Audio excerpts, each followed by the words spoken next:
We got into solar, just like we kind of said, in a completely different fashion than most people. Had like 10 deals. Wasn't a bad blitz. For like 10 days, had a deal a day. That was the most money that I ever made on a blitz, like 50 G's. Took 6 flights home. I took 6 flights. It was the worst experience of my life. That's the craziest experience. It was messed up. I think I left at 10 a.m.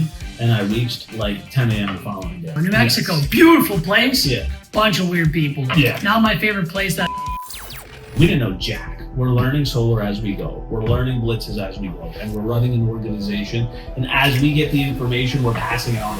The last few days, we're going to see our lives. So it was 9 p.m. We're at this recruiting dinner at like 10 p.m. Big old room. I ordered a Wagyu steak. I still remember, with a lobster on the side. And I was like so excited for it to come out. And then it took forever. The minute it hits the table, Dan's like, guys, I gotta go pack the steaks because there's like 25 people at the table. We started immediately as a dealer at that time, but that didn't really mean anything. We were nobodies. So if we wanted to build a business, we had to gain credibility. We had to gain success. We had to earn our stripes. We had to be on the battlefield and show people that we could do what they do. You know, we didn't play the instruments anymore. We made sure the band was playing harmoniously. Correct. That's created us more time freedom.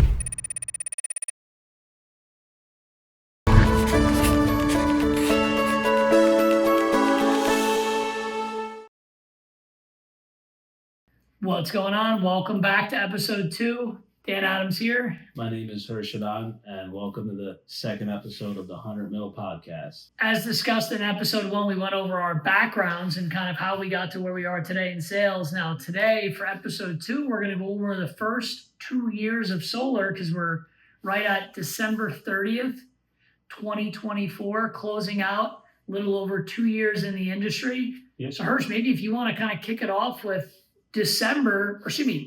January of 2023. Oh, yeah. So we had that little mini blitz, December of 2022. Us and Nick, our good friend, and a couple other loyal folks. Sean was there.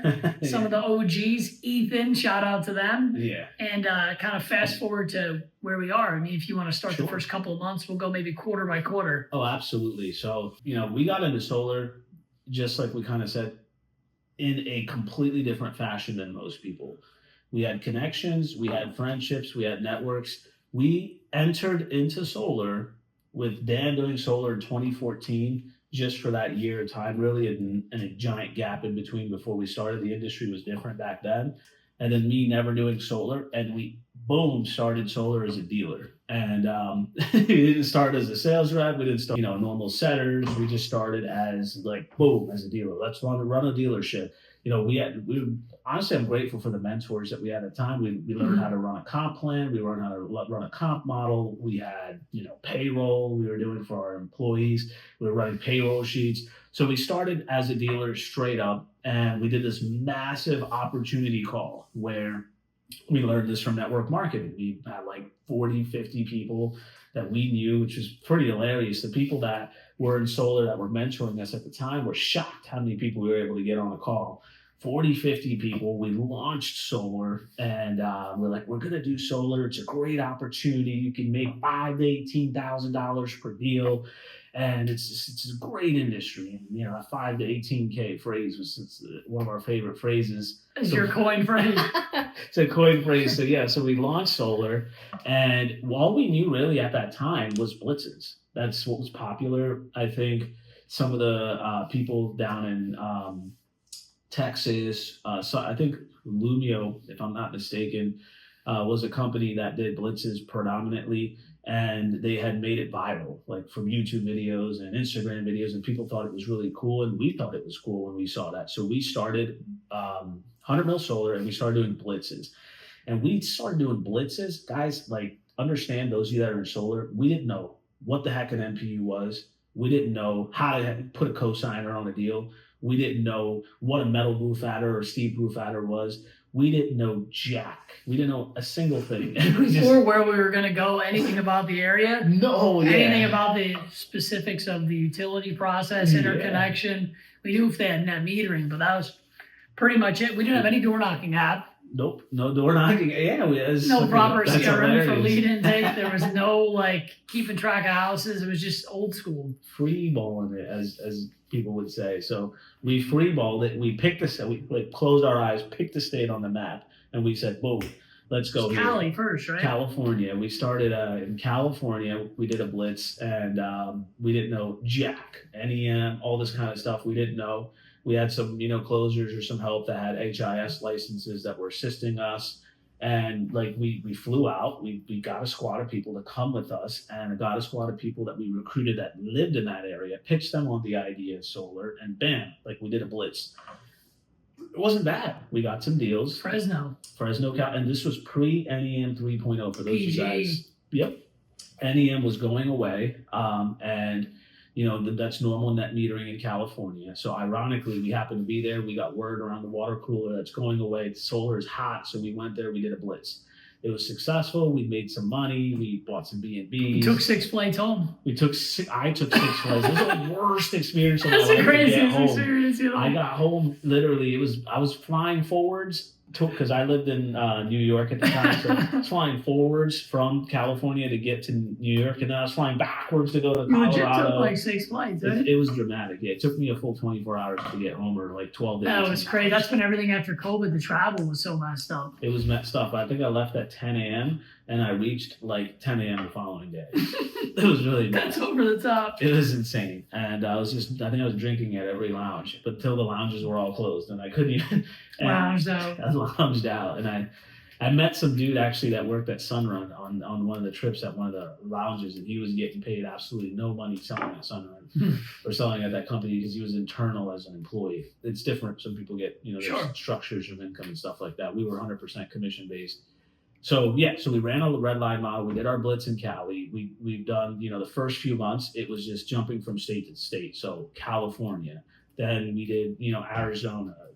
Then we did Yuma, Arizona, or Tucson. Or We could even go blitz by blitz. So Yeah. the first one was it was California. I think, it was. And then we waited a little while. It was like 2 months, right? Like that was January. Did we do anything in February or March? I think we did one every month. I just can't remember where it was. Was it Florida again? I think so, something like that. But we could was- just go state by state. You did Arizona. Yeah, I did one in Arizona and Phoenix. This was like pre-launch 100 mil. That Was one. that 2022? Yeah, I'm pretty sure the Phoenix Blitz that I did was like pre-launching 100 mil. It was like me going to a Blitz, learning how blitzes worked, learning how they ran trainings. I met a really cool roofer guy who's pretty successful as well out there in Phoenix, Arizona. He hosted the blitz trainings at his office. We had like 40 people in there, and it was a very, very successful blitz. There was like 70 plus deals or something like that chucked up at that blitz too. I remember there was a squad of women setters that were all Spanish speaking that were beasts. I've never seen setters so good. So yeah, that was the first blitz that I really saw. Then we launched 100 mil together. We took that experience. We did a blitz in Florida, had some of our warm network and friends. Then we did that California blitz, and then someone want to talk about that Tucson blitz. That's it. I guess that was next. Was there anything in March or February? We kind of were doing a lot of the warm network, right? We were getting people to sell their warm network at that time. Exactly. I think we just worked through everybody's warm networks for those 2 months. Yes. And then I went to Tucson, and that was also when we first started to do online lead gen too. Mm-hmm. We were just getting into online lead gen at the same time because you were running online leads during that time. That was right when we started to do that. Yes. Because we set up our Facebook campaign. You were getting Facebook leads, and you were closing people over the phone. Yep. In Florida, were you in Florida then? No, I was. You were in New York. So you were in New York, closing people over the phone. I was in Tucson, Arizona. It was 7 new people. Yeah. 7 new people. No one had door knocked. Most of them had sales experience. One guy did mortgages. The other people did like network marketing with us. One guy was like a kid, one of the mortgage guy's kids, and shout out to them. We had a good blitz. It was, like nothing crazy. It was just like one closer, which was me, and 7 setters, but had like 10 deals. Yeah. Wasn't a bad blitz for like 10 days, had a deal a day, and they all installed. It was by the grace of God, that was the best realization rate ever. Every deal installed. 2 tried to cancel, and we saved them. Yeah. And they all ended up installing, which was great. That was the most money that I ever made on a blitz, like 50 There's G's. like no knocking apps in those first few blitzes. We didn't use crazy knocking apps. All you guys. I knocked in one neighborhood Yeah. too. We didn't switch neighborhoods. I forced everybody to stay in the exact same neighborhood they were in the whole time. We were on like the northwest side of Tucson. You're in between the mountains.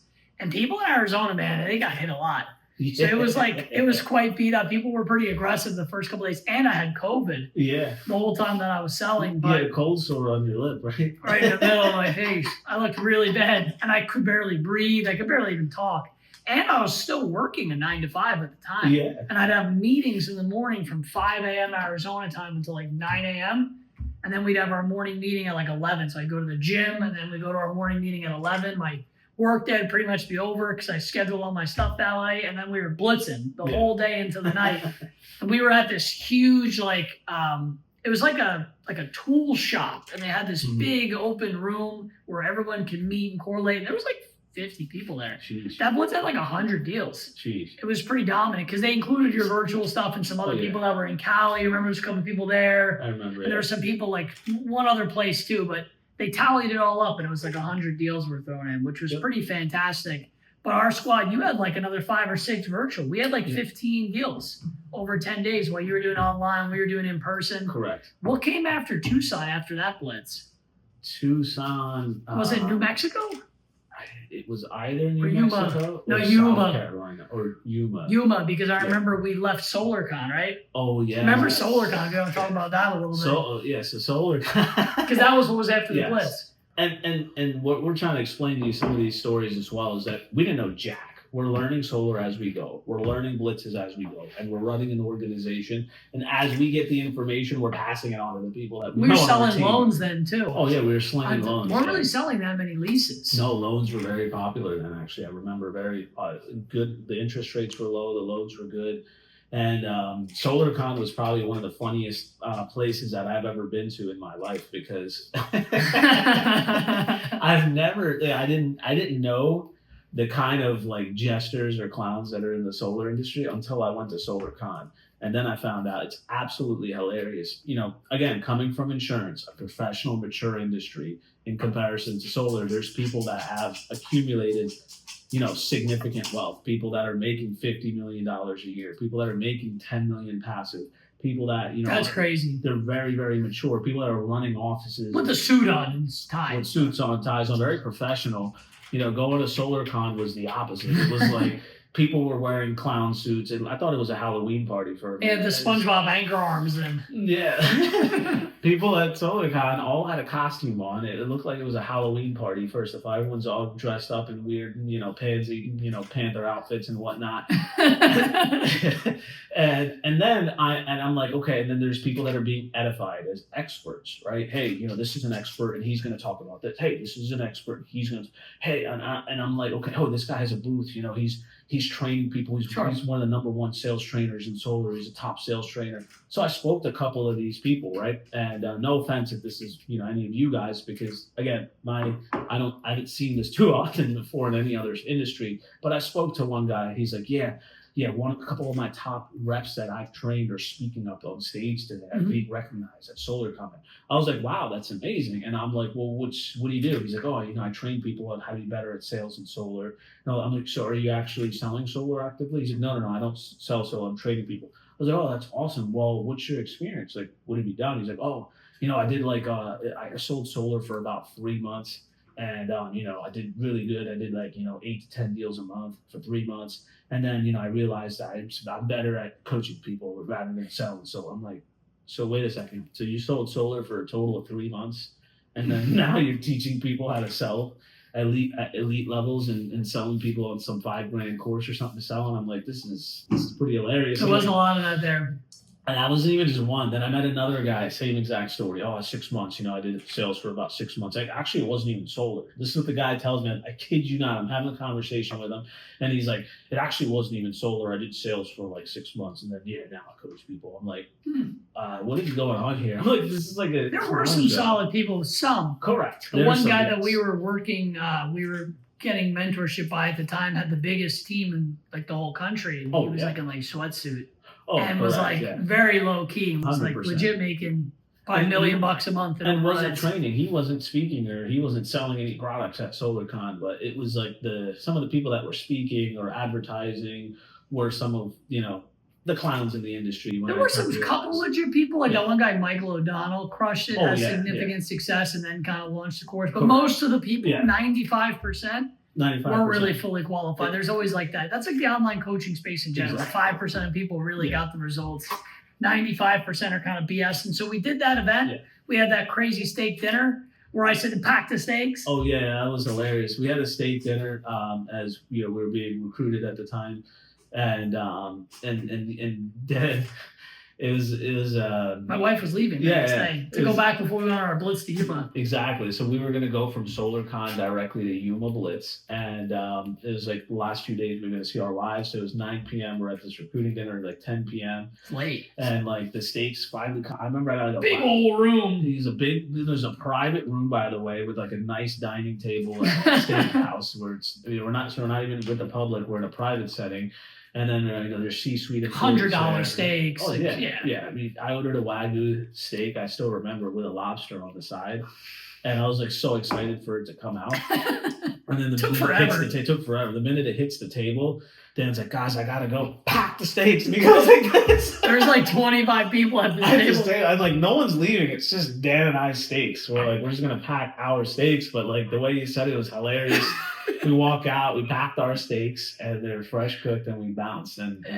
But then after that, we went to Yuma Blitz basically, and Yuma was wild. Yuma was great. We were in this one person's house. Remember the little manufactured home? Oh yeah. Oh my God, that was a lot of fun. The home was like the size of like I don't know the back of an airplane. If you have like 4 rows and you take it to the bathroom, and the bathroom is the size of the airplane bathroom. That's exactly what the size of this manufactured home was. And I don't even know how we fit in there all of us. it was packed like sardines. It was packed like They went solar with us. So we would buy lead gen at the blitzes and go and knock on people's doors that we bought from the lead gen or from Facebook or whether it was a vendor. And then we also door knocked and hit turf. Exactly. A lot of fun. That was a really good experience, Yuma. And then after that, we did New Mexico. New Mexico, beautiful place. Yeah. Bunch of weird people. Yeah. Now my favorite place that I've been, Albuquerque. Super small systems too. So the blitzes were crazy. I mean, we blitzed all year long. Yeah. We did South Carolina. We packed it out. But we ran into a bit of a challenge with the blitzes. Yep. That kind of led us down a route of like seeking more profitability, if you want to maybe transition to that. True. So, we earned our stripes in the blitzes. We got the trenches, learned the business. Everything we did was very strategic. So just, for you guys that are in business or entrepreneurship, we started immediately as a dealer at that time, but that didn't really mean anything. We were nobodies. So if we wanted to build a business, we had to gain credibility. We had to gain success. We had to earn our stripes. We had to be on the battlefield and show people that we could do what they do, and we could do it great, and we can lead them to success. So we did blitzes to earn our stripes and understand how solar worked across the country, number one. Number two was how blitzes worked, how sales worked, how door-to-door, how to set a deal, how to self-gen a deal, how to same-day a deal. So, at these blitzes, we always had, and just so you guys understand, like Dan and I came into solar, he had his job at the time. I had my other businesses that were providing me income. And then we bought a $3,000 B&B in a random state, took flights, people took flights, met us there. Every single blitz, Dan and I made money, but we made money because of our production primarily at most of those blitzes. It wasn't as if our sales reps had done a ton of sales at those blitzes. And there's no offense to them because Dan and I recruited people that were new that never did solar as well. Mm-hmm. We didn't just have solar vets join us on a blitz and it was solar vets doing blitzes. Dan and I were the solar vets. After the first blitz with the one little star stripe on our chest, we were the 1-star vet.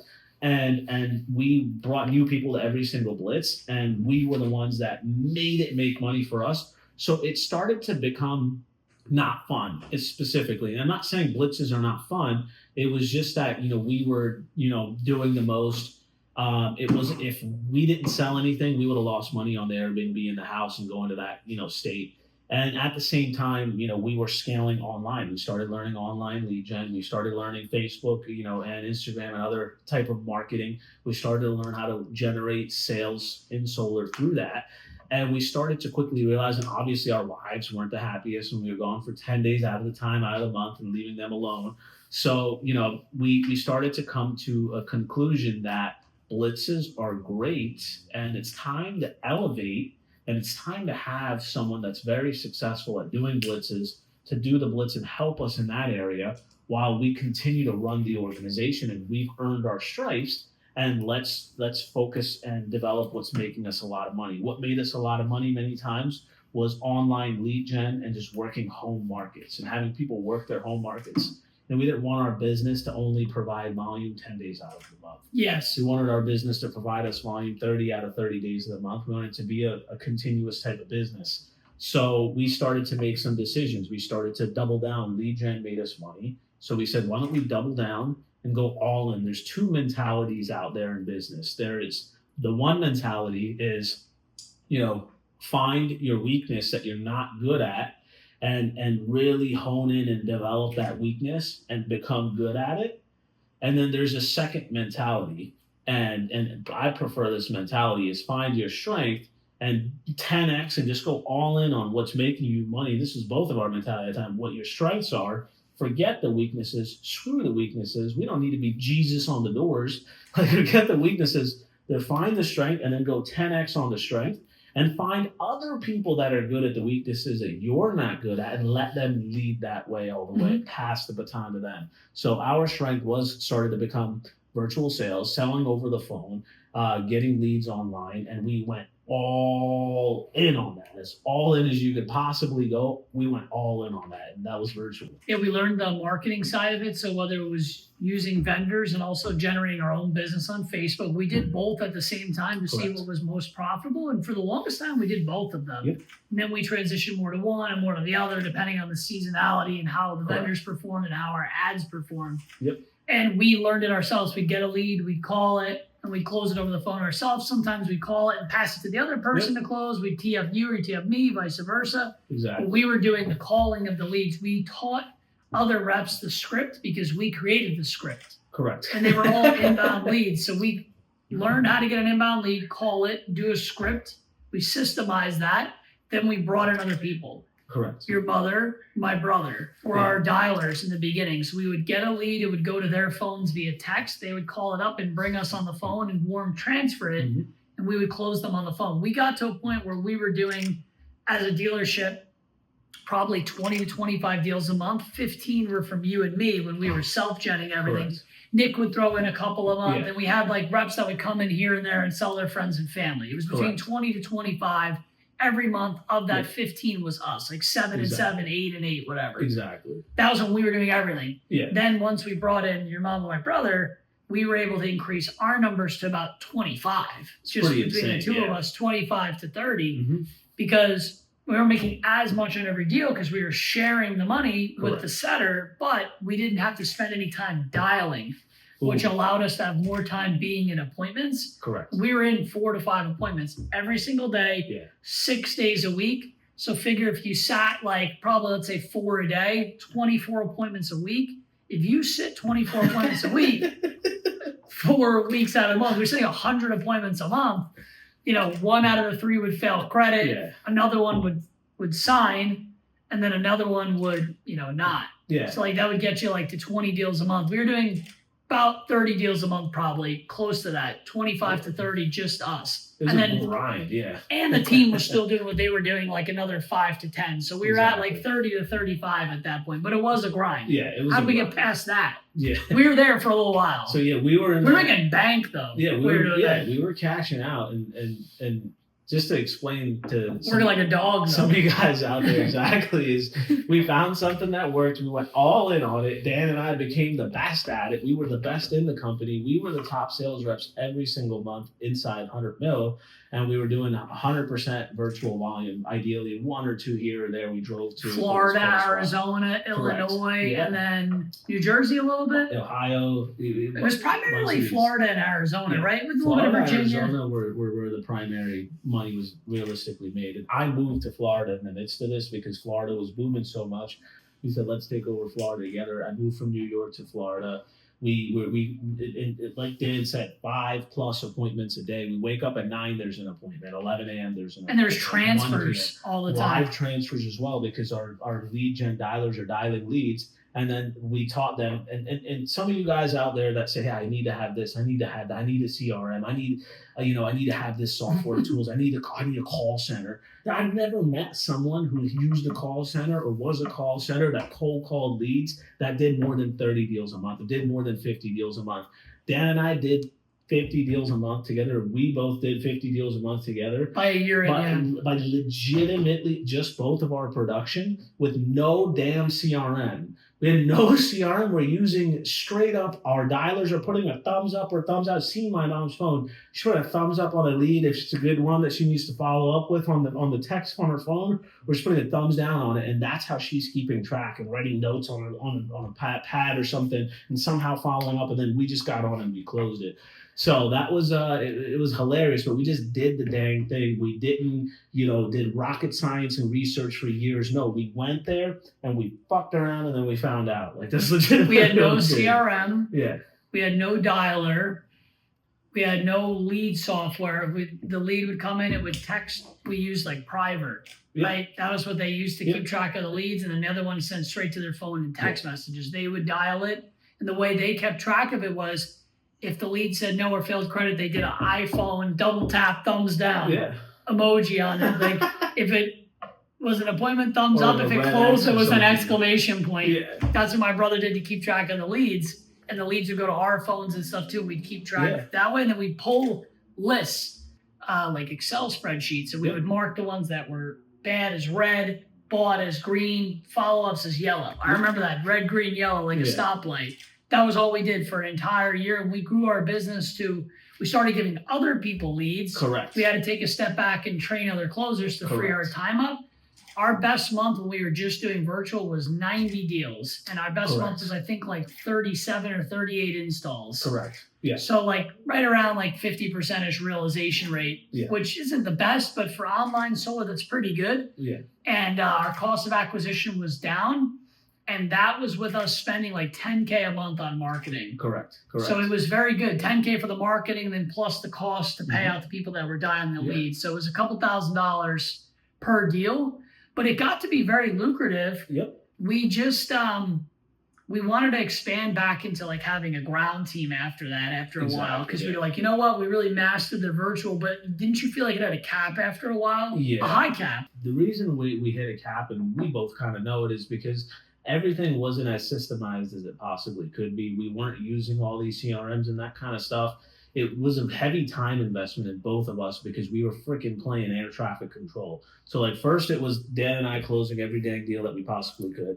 Then we took a little bit of a step back and we trained a closer to be as good as us. And it took a month or so for them. We gave them like 20 appointments. Imagine getting hooked up with 20 appointments. We gave them 20 appointments. And then it finally took them enough to be a good closer. Then we worked on another closer, gave him another 20, 30 appointments. He became a good closer. And then we started running lead gen and giving appointments to these guys. And then Dan and I took a little bit of a step back, because we became air traffic controllers. And we, as soon as the lead came in, we're passing them on. What closer's ready? Who's ready to take this appointment right now? Live appointment. Still a lot of work. So it's still a lot of work. And then, it's you can't control everyone's ratios. We had a specific ratio. We can't control other people's ratios or realizations in that industry. Not as good when they're not buying the leads. People don't care as much when they were investing in leads.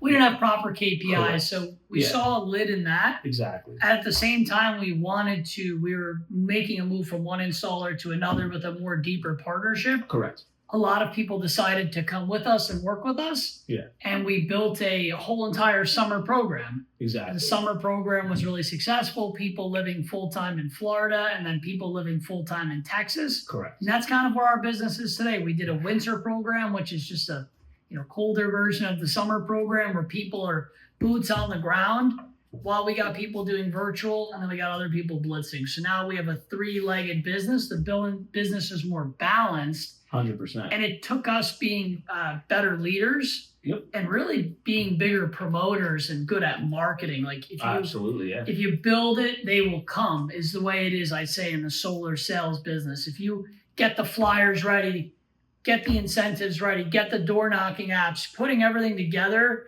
organizing everything, kind of like the maestro or the orchestrator, right? Yep. Of a big band. You know, we didn't play the instruments anymore. We made sure the band was playing harmoniously. Correct. That's created us more time freedom. Yep. Income's great. It was always good, but now the lifestyle and quality of life is a lot better. And I feel like 100%. Now 2 years in, we officially run a real business where it's not a very high paying, like sole proprietor type job. Correct. Took 2 years to get to that point. It took 2 years. And you know, a couple of the lessons and things that we kind of learned along the way. You know, and the funniest thing that you said earlier, I want to bring that up, is that you said you hated Excel spreadsheets or looking at that kind of stuff. Yes. When it had to do with a job, but when it has to do with your business, it's so much more fun, or it's different than, you know, when it's a job, because no one's telling you to do it. You're doing it because you want to make more money. So, you know, one thing that Dan's very good at, and Dan and I did as a partnership, you know, every single month is, hey, what have we done for the last couple months or this month? What can we do better next month? Hey, what didn't work? What did work? We did this very, very, very often. Very often. First, it was the blitzes. Hey, what worked? What didn't work? Hey, this is good. Some of this stuff is working for the blitzes, but we can't be away from our wives. We got the experience. We understand. Okay, good. What's working in virtual? Virtual is working great. Let's go all in on it. Okay, it's going great, but now we still don't have time. We need more time. You know, let's train other people. Okay, good. So, you know, we operated with transparency, which set us apart from other companies. We gave everyone an open comp plan. We told them what they needed to do to elevate the comp plan. We told them what they needed to do to get more overrides. Everybody was on the same page. There was no secrecy in overrides, secrecy on red lines, secrecy on comps. You know, that helped us set us apart from other people. And then we genuinely helped people. We genuinely trained someone to be a very good closer, genuinely trained someone to be a very good manager. Genuinely trained. So we went from blitzes to 90% virtual volume. Then from there we trend, and with the 90% virtual volume, it was 50% Dan and I closing, then 50% 100 mil reps closing, to this year where we made a transition to it's 95% or 97% 100 mil reps closing all the deals. And Dan and I have exited the sales portion of the solar, and now we are running the organization. We are running the incentives. It's become into the entrepreneurship or time freedom, but it's happened because we were honest with our representatives. We genuinely helped them recruit. We genuinely helped them sell. We genuinely taught them everything we knew about lead gen so that they could be very successful. We took the playbook we ran and we passed it to them. We said, run with it, make as much money as you possibly can, and let's continue to build and grow people. So that's what's really helped us take a step out of it being 100% you and us doing the sales, backwards to 50% you and I doing the sales. To now we're only doing 3% of the sales are selling. You know, I sold maybe 5 this whole year. You sold maybe what? We'll go to a blitz, do a deal, do a referral. If people, an old customer wants to buy from us, we'll service the clients. I did a referral from church. You did a deal at the last blitz. We put in business here and there, put our names on the board. But I think the biggest thing too is our leadership grew and our duplication grew. So I think in episode 3, you guys are going to love to hear Hersh's leadership philosophy that he taught me when we got into entrepreneurship together, that true servant mentality and duplication that I think you really teach so well, which is allowing people to rise to that level, which I'd love to hear from in episode 3. So stay tuned for that. Stay tuned for episode 3, guys. Take care.